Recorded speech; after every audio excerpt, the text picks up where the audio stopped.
Evening and welcome once again to Gaming Under the Influence. I'm Mike here with Alex, coming to you from GreenDragonCVR in Woodbridge to talk about video games. How are you, buddy? I'm doing good, man. It's been a little while. I feel like been a couple of weeks. It has been a few weeks, and I've been really jamming out on Elden Ring in anticipation of the DLC, of course, and I even jumped into Bloodborne the other day, playing that DLC as well. I feel like I'm on my DLC catch up right now. Aside from that, just noodling around in some other things. We jumped into Xenoblade Chronicles the other day. I know That's you did as well. I think I'm about halfway through it now. What else? What have you been up to? That's pretty much it since I finished Metal Gear the other week. Metal Gear 3, a couple of weeks ago it's been now. Just jumped into Xenoblade. And that's going to carry me until the release of the Erdtree DLC. Yeah, the 21st of this month. That's got to be like the coolest thing coming out. Yeah, in right away. Yeah, I don't really have any immediate plans after that in terms of what I'm going to play. Maybe one of the Hashino games too, but we'll see. And that brings us though maybe to the subject matter for today, doesn't it? Past couple of days, there's been a lot of games showed. Yeah, there's been a little bit of an E3 expose without the E3.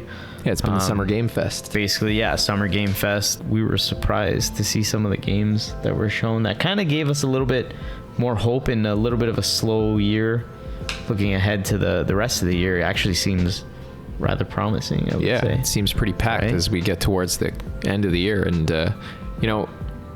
we probably talked about this before, but I've never felt that there's been such dichotomy in video games as a common space that people inhabit, this common social atmosphere, right? Because Western video games are in just a period of unprecedented decline. They're in the friggin' dumps, since they came into existence. This dichotomy, between Western and Japanese games was prevalent before, but now it's more prevalent than ever. I think that Japanese games, to my estimation, have never been in a better place, both in terms of the stuff that's already come out. The past few years since 2019, I think, have been historically excellent. It's true, yeah. But going forward too, every reputable creator is making a game right now, and there's a number of new ones whose projects look promising to me. So I can't say I've never been more optimistic really about video games going forward, but simultaneously. Especially given, like we said, the state of the industry and the turmoil of games in the West. But at least... That's right. Simultaneously, though, right? That comes with this caveat that in the West, things have never been worse. So you got this dichotomy, right? Like, I guess what I'm trying to say, bringing up Mass Effect, though, is that it's not worth our tears, right? Like, it was always... Yeah, it was always what it is. It was always junky, right? It was at best about pig with lipstick on it, Yeah, maybe at the time, like you said, it caught people by surprise and was technically impressive. Yeah, exactly. Yeah. In any case, there's never been more reason to be optimistic about the future of video games coming out of Japan and the East in general, and even the indie space. Really, the only thing that sucks is Western AAA. Yeah, Western AAA. You're absolutely right. And certain Japanese companies in that AAA, budget range, who produce games in that AAA budget range, are also tending towards those, more undesirable design and demonetization practices. Yeah, and honestly, as much as I want to sit here and talk smack about them all, I don't even want to utter the names out of my mouth. I think we should just focus on the good stuff that we're excited for. Everything else, you get the point. If we didn't talk about it, we're not excited about it. We don't care about it. I think it goes without saying. There's this yawning chasm between just slop coming from the West.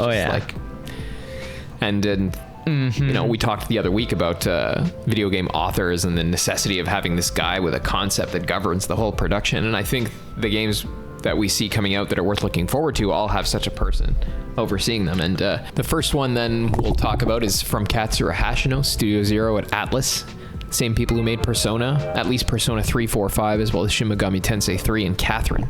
Also the guys made. And these are all games that, Catherine especially, I remember from my younger days. I played it when it first came out on PS3. That was a weird one. It was incredibly strange. I like its experimental gameplay, and I like its magical realism, the way it depicts everyday events, places, people as being on the border of something supernatural. There's just at arm's reach, like demon girlfriends and stuff lurking in your dreams that totally overturns your perception of everyday reality. And I think this is a common theme that carries through in Persona and the Shin Megami series as well, of course, where you make pacts with demons and stuff like this amidst the ruins of like 20th century Tokyo. So all of his games focus on this, I guess, the permeation of everyday life by magical and supernatural stuff, and that looks to be the case here in a medieval setting, like as we're watching it right now. It's obviously its UI is ripped right out of Persona, but so is I think so is that representation of characters and events where you see this intersection of everyday stuff and like supernatural stuff. They kind of coexist, right? And you see, like, instead of people becoming personas within a dream world as in the guy's other games, here there's people becoming archetypes. They have referred, even in the trailer we're watching, to job change games that this is supposed to be drawing on. I guess we're talking about things like Final Fantasy and Bravely Default, right? Yeah, definitely. Yeah. So we see how it draws on Hashino's previous games, but it's a new IP, and that's the most exciting thing about this for me. Yeah, like even if you look at it and it's instantly recognizable if you played a Persona game, like you just look at it. But the fact that, like you said, it's a new IP, they just want to throw new ideas and even if it looks similar and has similar art style and even had very similar ideas, these things look like Personas anyway. But I think the virtual world it conveys, it's like underlying structure, like its metaphysics is similar to his other games. Definitely. And I think also its genre conventions, the kinds of things you're doing in the game that it uses to convey that world, those are also similar to his other games. There's so much there that is similar, but maybe they also want to break free of those old franchises, and maybe they have some new ideas that they couldn't implement in those games. That's right, because it wouldn't make sense. So whatever the reasoning is, always good to see new IPs. You have a new world, a new virtual world being described or conveyed by these mechanics. Even though it has probably like an underlying metaphysics that's similar. The guy likes archetypes and ideas that people become and stuff like this. It's still a different world,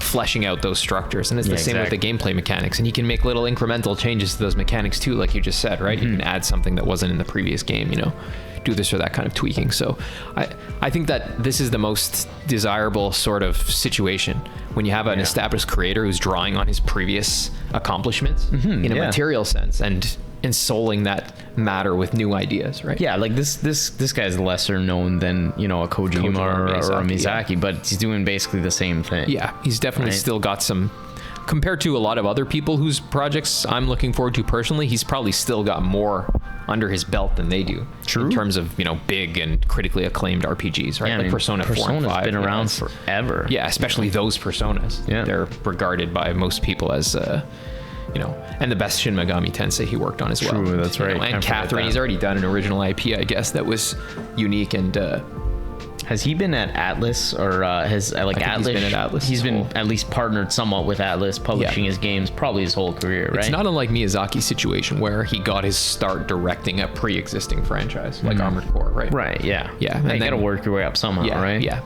And then his success with that, I guess he got to do Catherine and then the subsequent Persona games. So this is cool. This is cool. Yeah, it's Persona in terms of its UI, its gameplay conventions, its underlying view of reality, but it's iterative in those same conventions. There's new stuff, obviously, like the way that characters switch jobs, and I'm sure there's other stuff that we haven't even seen yet in that respect. And it's also a new world. So like I said, this is what I look forward to the most. It's the same when Kojima announced Death Stranding or when Miyazaki announced Sekiro or Elden Ring, right? Like the best thing is to see a creator take his pre-existing expertise and apply it to the construction of a new totally world. New. Exactly.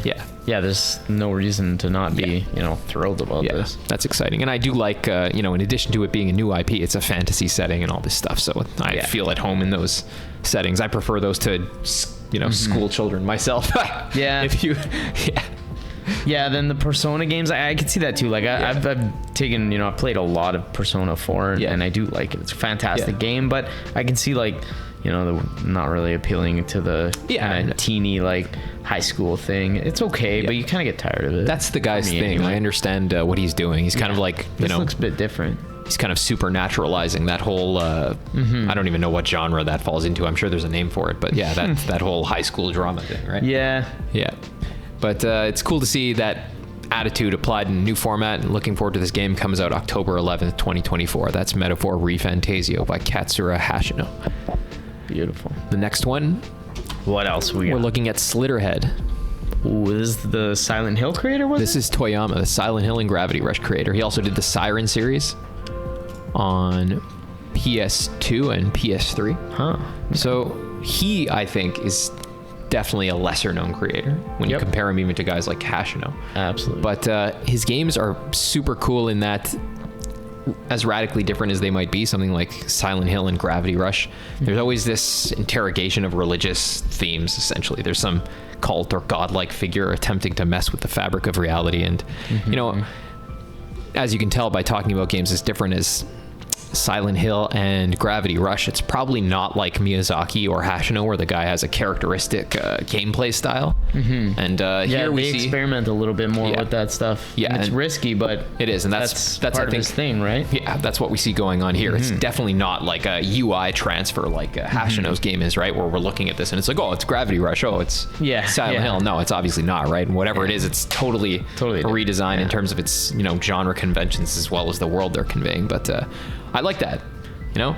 I definitely like the guy's underlying view of the world, and I'm excited to see, just like I said with Hashino, how he applies that to a new virtual world, you know, with new gameplay conventions and stuff that I imagine will draw on stuff like Ghostwire Tokyo. I remember him mentioning in a recent interview that he is close with Shinji Mikami, and you can see some of that coming through here. Is a fan of that game, at least from the way that the place looks with the fog and the I guess the contemporary brutalist architecture in Asia there. It looks a lot like Ghostwire as well. So obviously it, you know, you can tell from the name, but it's about infesting people, as the player is doing right now in the footage, transferring between playable characters in that manner. So crazy. Yeah, it looks a lot more experimental than some of the other stuff we... Definitely looks experimental, like gameplay wise. The enemies look really brutal and cool. Yeah.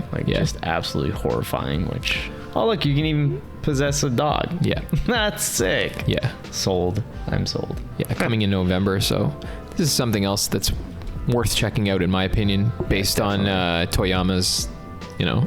I think the next one worth mentioning is Flintlock Siege of Dawn by, what was that, A4 Games, 4A Games? I'm not entirely sure what their name is, but they did work on Ashen in the past, which was another Souls-like that I heard was received fairly well. I've not actually played it myself. It's one of the few 3D Souls-likes I haven't played. Their artwork and their 3D modeling is definitely taking a step in the right direction in this game, it looks like to me. It does. Don't know much about the developers, their ideas or their preferences, but I'm excited to see the fact that they succeeded with their first Souls-like and they're on to making another one. So I hope this one seems a little more of a shot in the dark. Like you said, we don't know much about it. Yeah, it does. Have to give them you know, the benefit of the doubt, or give them a chance, because, you know, Souls game. But I do like that they have made a Souls-like. True. And that it was decently received. The art does even look kind of cool and stuff. It's just was lower on my list of priorities for the lack of, you know, interesting world building and boss design compared to other games in the genre. But it's an improvement in those regards. So I'm excited to try it. Like I said, you know, it's not good only to play games from people who are already established, but also to give a chance to people who aren't yet established. I mean, definitely look at, like, you know, Demon Souls. If nobody ever gave that a chance, look what we would have missed out on all the stuff that came after. And should be, you know, I think this game could be a lesson, just like Remnant from the Ashes, for example. True. Right? This game could be a lesson in open-mindedness. I think the only thing we should be closed-minded about when it comes to video games is AAA Western games, you know? Yeah, that's a fair This point. is coming July 18th, so that's fairly close. That's pretty cool. Very nice. That's awesome. Something we can jump into next month, eh? Yeah. That's cool. I mean, it says it's a Souls Light, which makes me curious on, like, what exactly that means. But like I said, you know, it's, if someone's, you know, putting out an attempt at a Souls game, how can you go wrong, right? Yeah. I mean, it's worth a shot in any case. Exactly. So far, our tourism through that genre has yielded some interesting results, I'd say. Definitely. And the last one we'll discuss today is Clair Obscure Expedition 33 from Sandfall Interactive. They're an independent studio out of France, I think, who've yet to develop anything. Yeah, we checked their website. This is the first game they've worked on, so and the interesting thing we found on their website was that they're all incredibly normal looking human beings. Just based on that alone, I'd be willing to give them a chance. And that's aside from the actual cool trailer that we're watching right now with some really interesting turn-based combat that Yeah. looks to be something new coming like out of turn-based combat that Relatively has been fresh and novel, has been around for years and years and years, and apparently has gotten stale, but not In that the first anybody place, that feels that way. But no. Well, I mean, people do like turn-based combat in the West and the Larian Studios true. format, I suppose. But this kind of turn-based combat that you see in a JRPG, where the character's stationary there in place and you just select menu commands, I think that we've only seen this from a couple of developers in the West before. I think Edge of Eternity was the last indie RPG like this. fair enough. To feature, essentially JRPG combat like you see here. But this looks like Legend of the Dragoon from PS1. Yeah, With the button presses, or even like That's right. South Park, Stick of Truth. Stick of Truth, Right? Yeah, even as far back as Super Mario RPG Yeah. had prompts during combat. Yeah. Look, you can even it looked like you could aim with a gun in one of those modes. Looks So like it there's they're parrying trying to and stuff like that. Yeah, they're trying to liven up turn-based combat, add some kind of interactive elements, and also even just more dynamic camera angles. Does look that way, It yeah. looks like they're tracking attacks Yeah. and stuff like that. You know, definitely. just adding to, like you said, keeping it fresh, because turn-based combat has been around forever, Yeah. but people still want it. For sure. And that being said, the technology is there to make a beautiful one. right? experiment a little bit and It's go got crazy, this right? dark fantasy art too. Yeah. That you would see in a more Western style RPG. So It looks sick, honestly. I do like that. Yeah, I'm excited for this game too.